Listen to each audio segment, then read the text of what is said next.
Hey guys, welcome back. I'm not even gonna give you any excuses. If you've been watching my channel, you know what that means. I'm just back and we're just gonna jump right in. We're just gonna continue like we never left. So a few videos ago, I did the worst financial decisions I ever made, and I kind of wanted to keep the finances talk going. So today we're gonna be talking budgeting.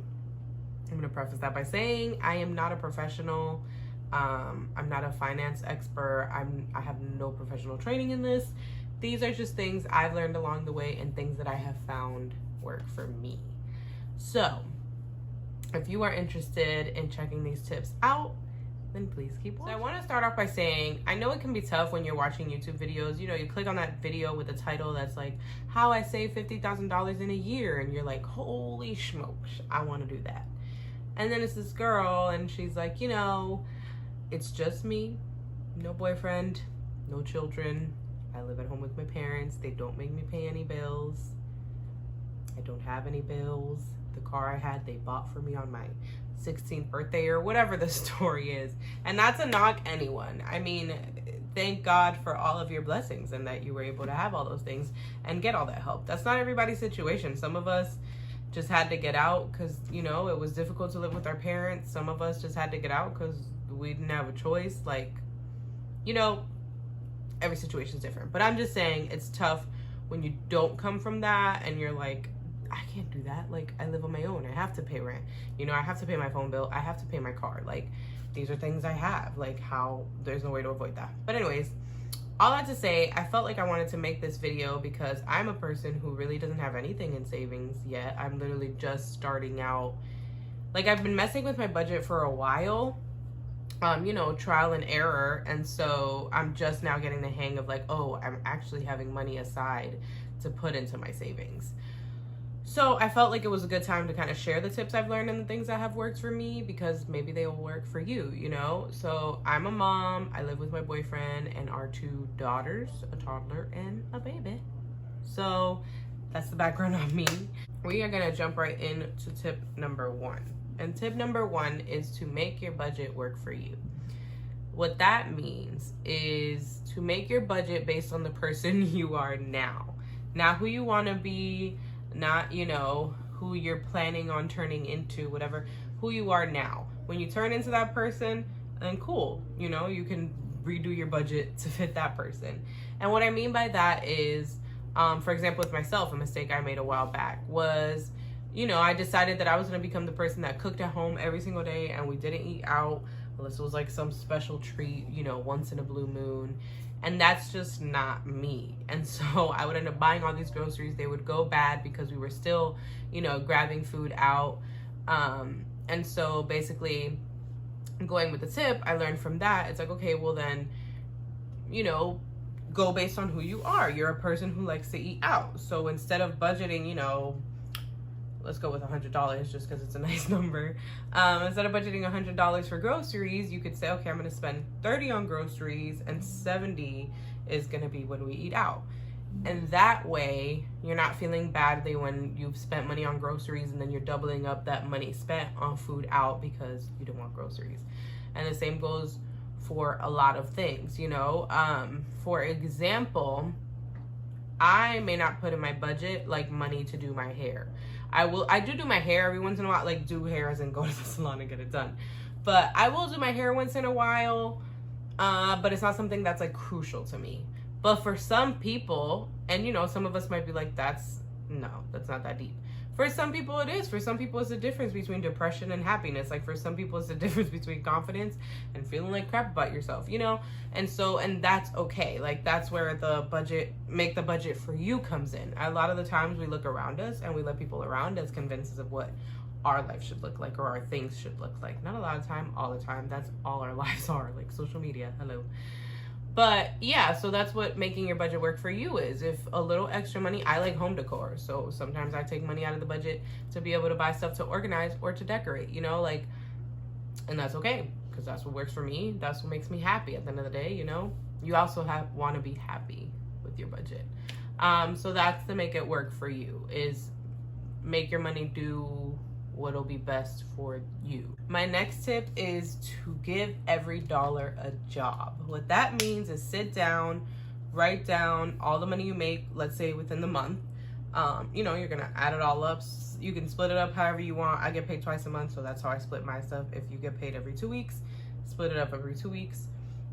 My old advisor from college actually made like a post in her IG story the other day about that, how they split it into 2 weeks and it was helpful for them.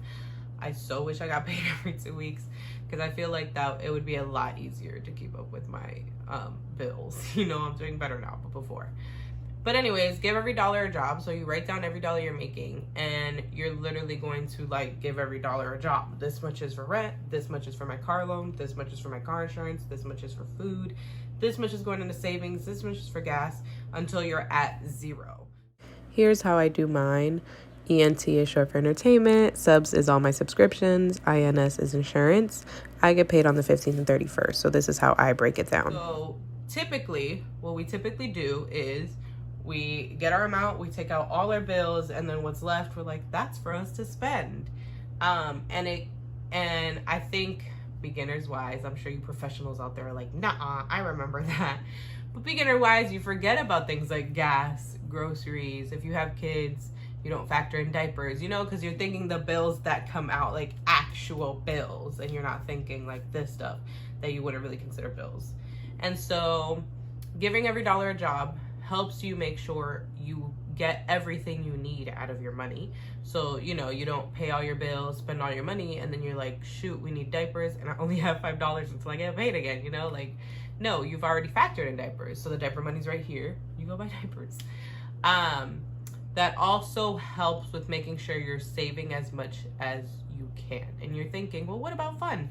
You factor that in too. You know, you say, okay, I'm gonna need, if you got paid every week, you're gonna say, I need $30 out of each weekly check for, you know, entertainment, whether that's going to the movies, going to get yourself something to eat, whatever it is, and whatever amounts it is, doesn't have to be $30. But that'll help you keep on track. And so that means you put $30 aside, so that 20 that's left goes to savings. It's not like, oh, I'm just gonna keep that 20 out just in case, whatever. Like, that's what was left over. You're putting every dollar somewhere, so you're not malgatando in Spanish. That's like, how do you say that? Like you're not spending badly, I guess. Duh. But yeah, that's tip number 2. And tip number 3, the probably most obvious but not obvious one, is to not touch your emergency funds. So in the tip I mentioned earlier, those are things you would include in there, is like your savings, and then like maybe an emergency fund. And so I would say the difference between the two to me would be like, savings is just like your savings, money you're saving. Emergency fund would be money you're putting in there that you will not touch no matter what. You shouldn't touch your savings either. And so you could really have this concept for both. But to me, like, emergency funds is like for an emergency. And so, for example, with me and Cameron, we have 2 cars. And right now it's summer. He's not working at the school. I'm working from home for my job because of COVID and all that. And so if my car was to break down, that wouldn't qualify as an emergency for us because there are 2 vehicles in the household. And since I'm working from home and he's not like physically working at the school, we don't really need both cars right now, you know? So maybe I just save up to fix my car for when I'm gonna need it. Or maybe you never do, whatever. Point is, you save your emergency money. Like, that wouldn't really be an emergency because like you still have another way to get around. If that was your only vehicle, that's an emergency. And so that just prevents you from depleting your savings. And so, like I said, you could apply that to your savings as well, and not just your emergency funds. And that will help. When you put money into your savings, consider that a bill. Like, I paid that, I can't take it back, right? When you pay your rent, you can't call your landlord and be like, I kind of ran out of money, can you like give me $100 back and I'll put that back later? You can't do that, so don't do that to your savings. I also want to say, every little bit adds up. And that's the thing. I can sit here and, okay, being honest, straight up forward with you guys, what we can save between Cameron and I per check, so twice a month, is $150. Twice a month. Or $150 for the first half, $200 for the next. So $350 a month is what we can save together. You may be out there and be like, I can only put like maybe $10. So I'm supposed to watch your video and be encouraged. Yes. Why do I say that? Because we couldn't always put that amount. Like before, I could also, it was like 20, maybe $10, like literally nothing. But when you think about, so I think about all the years that I could have put even the littlest bit into savings and how much money I could have right now. I'm gonna do the math later and I'll just like put the amount right here as I talk right now. But you know, like that, like it's gonna be a significant amount of money that, you know, you could have had saved up, but you don't because you did the whole, well, it's only $10 and I could use that for something else. So like, what's the point? I'll never get there. And it's like, I really want a house. Had I been doing that, I could definitely afford, you know, the down payment or whatever it is I needed. But now I have to work towards that, and I'm starting from scratch. So yeah, just imagine how much you'd have if you would just start with that little bit. You know, 2-3 years from now, you're gonna be thanking yourself. So regardless of how much you can put aside, put something aside, because eventually that amount is gonna mean something. And the most important message you could take away from today is to be happy where you are. Y'all don't understand how crucial this is. Like, no matter what your beliefs are, whether you don't know law of attraction, God, whatever it is, like, when you're content where you are, you can receive more. You know what I mean? Personally, I believe in God. And the way I look at it, I think the way I look at it is kind of how people in law of attraction look at it. I haven't really looked into that too much, but from the people I watch is what I've gathered. But the way I look at it is like, if God is giving me what I have now and I don't appreciate it and I complain about it and I'm just not happy about it, why would he feel or want to give me more than what I have? Like, it's like you don't even appreciate what you have, you know?